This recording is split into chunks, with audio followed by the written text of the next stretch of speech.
Day 19, let's do a hip reset. So we'll need some wall space and a chair in a little bit. For now, you need a pillow, and let's come and lay on our side. Your feet will be on the wall with your knees roughly 90 degrees and your hips 90 degrees, and then a pillow for your head. And then from here, just making sure that you have a nice kind of wide back body. You reach your arms forward, push your feet against the wall, and then draw your outer hip, your top hip towards the wall. So my lower waist has a little stability here. And then you'll just pull your top knee back on your inhale, and on your exhale, firm your top knee against your inner thigh. So for me, it's my left leg's on top. I'm pulling back on my inhale. My left hip is dropping behind the line of my right hip. And on my exhale, I'm pushing my left knee down against my inner right thigh. And just going like this for a couple rounds of breath, staying in this pulled back position. Both feet pushing against the wall. Back rib cage broad. Still reaching your top hip towards the wall. So your bottom waist has stability and engagement. Pulling back and then pressing down, engaging your adductors. So this is just drawing the head of the femur deep back into the back of the pelvis. And this is just a good reset if you feel like your hip flexors are kind of dominating your hip movements. And this helps engage with the back bowl of the pelvis to help stimulate the neural receptors at the back of the hip so that we are able to engage your glutes. That's what connects to glute engagement. Okay, so from here, you can relax that and then maybe just slide forward and back a few times. So now you're just pushing your top knee forward and pulling it back. So doing a couple hip glides. And then let's test that strength of the hip. So from here, two knees stacked, push your top foot against the wall and try to lift that knee as high as you can. And you can test here at the front of the hip. Hopefully we're not overly working this kind of thick rope feeling here. If you feel some gripping at the front of the hip, push your foot harder against the wall and try to lift it up. So we're feeling the stability at the outer hip. Good. Push your foot, lift your knee, and then we'll release and relax that. Okay, from here we'll come and do the second side. So I'm going to use my post. Should be good foot pressure, so you can roll over as you need. Pillow for your head. Arms reaching forward, back rib cage broad. And then think about your top hip reaching towards the wall so that your bottom waist feels strong. And again, we'll just do the hip pull back. So my right knee's on top, I'm pulling it back and then pushing it down against my inner left thigh.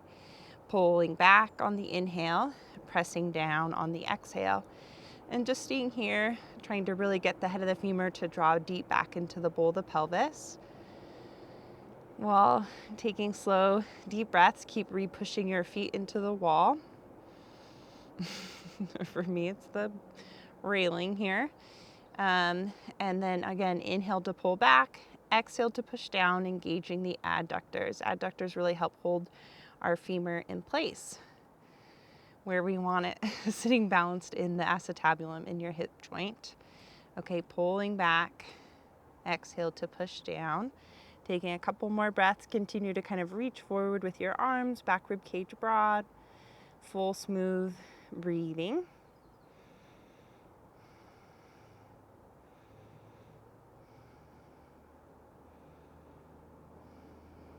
Good, one more round of breath, pulling back and pushing down.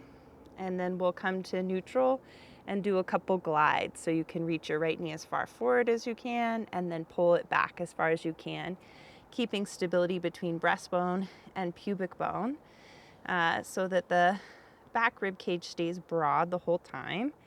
And then pausing with your two knees stacked, push your foot even harder and try to lift your right knee as high as you can.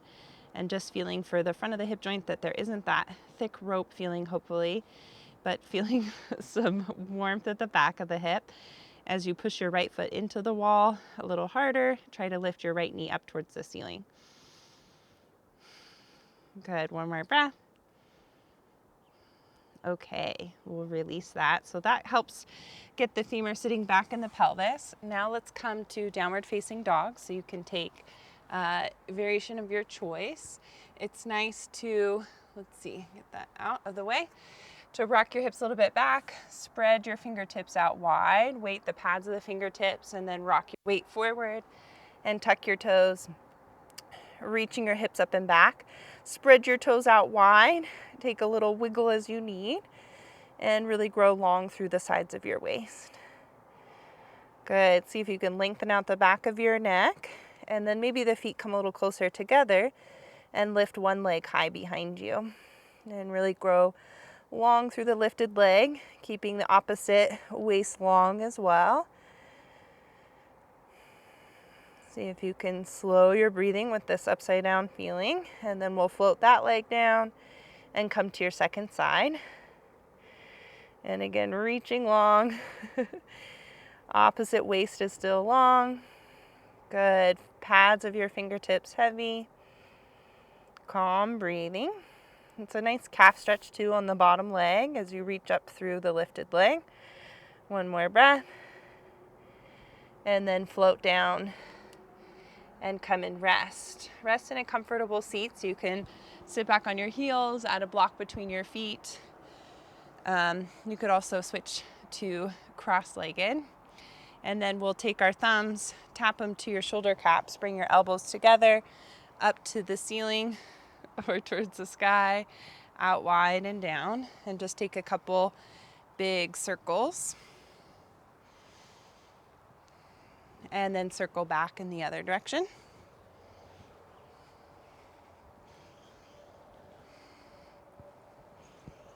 Good. Okay.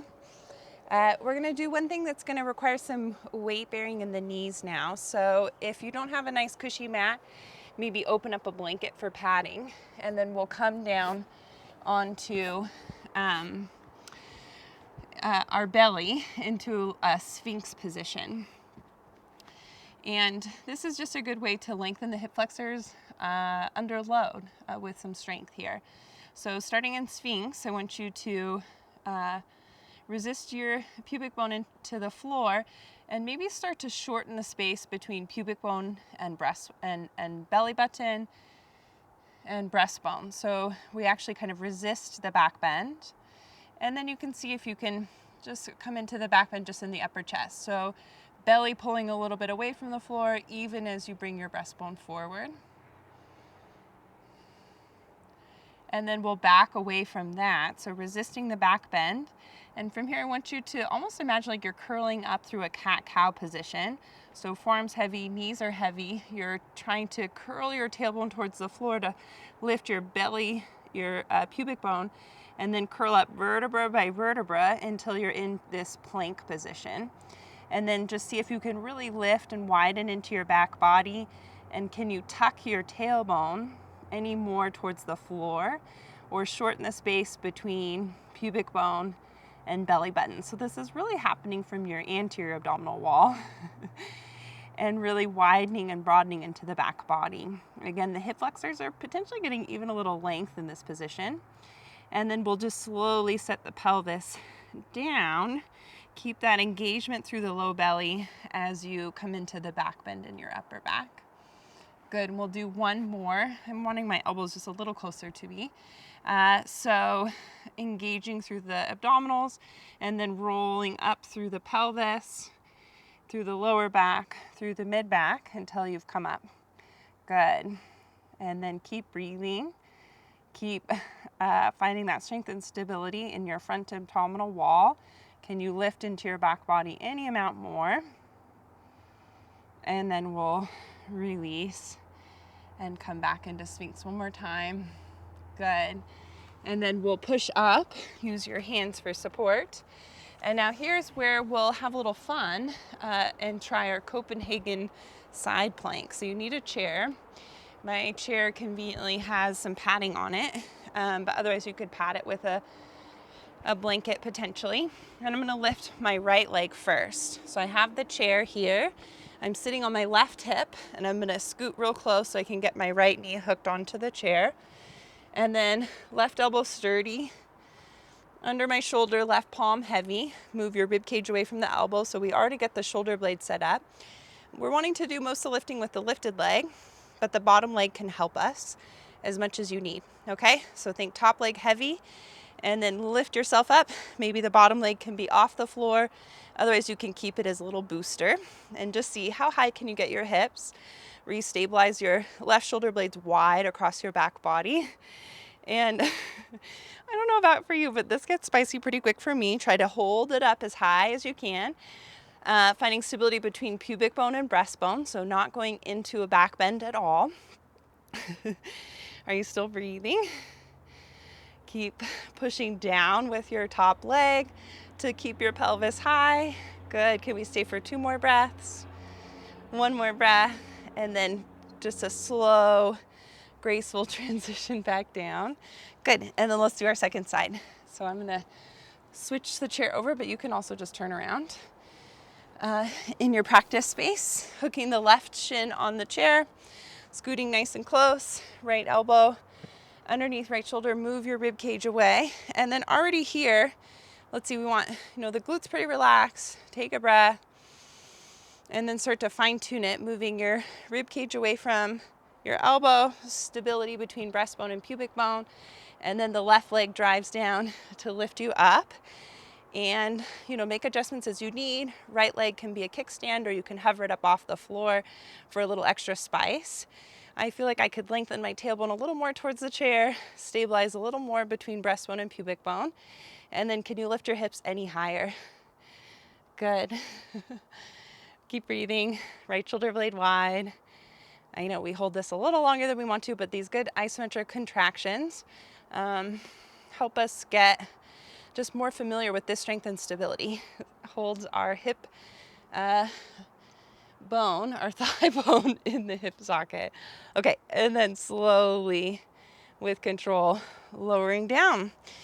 Okay, if you have it in you, let's do 1 more. If you're needing a rest, then you can go straight to a rest. This is our last bit of oomph here. Okay, so coming back to your first side.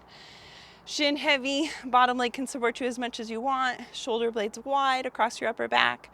And then breathe, strengthening between breastbone and pubic bone. Lots of stability there. Breathing into your back body. Can you lift your hip any higher? Good. Okay, and then we'll float down. And let's switch 1 more time. Second side, second round. Here we go. Snugging in close to the chair. Elbow under your shoulder. Bottom leg can help you as much as you want. Stability between breastbone and pubic bone. And then go for it. You can always use your bottom leg to take some of the weight off the top leg. But this is an adductor exercise. They are finding that the adductors play such a crucial role in hip health and just maintaining the stability around the hip joint. Good. 1 more breath. Okay. And then release and come down. Just so that we can stabilize and use all the muscles around the hip joints rather than we tend to be pretty flexor dominant, right? We sit, the flexors get tight, and then they kind of hold us in that flex position. Okay, so let's relax. You can come with your calves on your chair, or any sort of relaxed position that you would like to take, and just take a couple rounds of breath here to just ease out your body. Check in with your breathing again.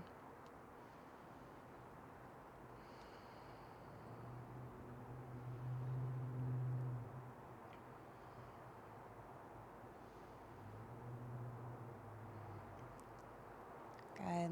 I encourage you, if you have more time to rest, go ahead and stay here as long as you have time for in your day.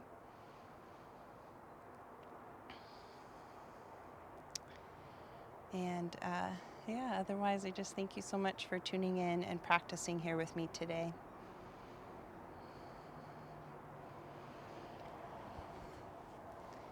All right. Thank you.